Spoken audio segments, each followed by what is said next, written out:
एक समय की बात है। हरे भरे पहाड़ों और घने जंगलों में बसा एक छोटा सा गांव था। उस गांव में एक युवक रहता था जिसका नाम अर्जुन था।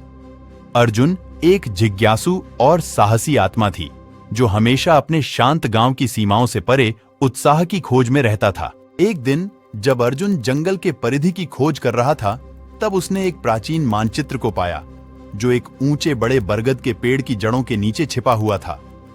वह मानचित्र जंगल के गहरे भाग में जाने वाली एक रहस्यमयी रास्ते को दिखाता था जो उन वीर लोगों को अमीरी के नजरिए से तोहफा देने का वादा करता था जो इसे पीछा करते। गांव वालों के चेतावनियों को नजरअंदाज करते हुए जो जंगल की गहराई में छिपे अंधेरे बल के बारे में बोल रहे थे, अर्जुन ने खजाने को खोलने के लिए एक साहसिक अभियान को शुरू किया।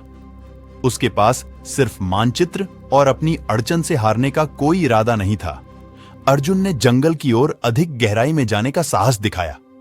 रास्ते में अनगिनत चुनौतियों का सामना किया। उसने खतरनाक नदियों को पार किया, ऊंचे शिखरों पर चढ़ाई की। आखिरकार खतरनाक यात्रा के दिनों के बाद अर्जुन जंगल के दिल तक पहुंचा, जहां उसने एक छिपा हुआ गुफा पाया जो झरने के पीछे छिपा हुआ था। उसने उस गुफा में प्रवेश किया। उसका हृदय उत्सुकता से धड़कता हुआ और वहां जलती हुई मशालों की रोशनी के बीच अर्जुन ने एक दृश्य को देखा जो उसकी सांसें रोक दी।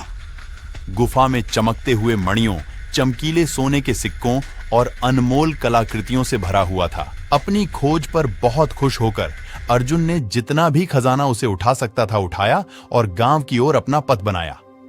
अपने लौटने पर उसने अपने साथी गांव वालों के साथ धन का साझा किया, जिससे सभी को समृद्धि और खुशियां मिली।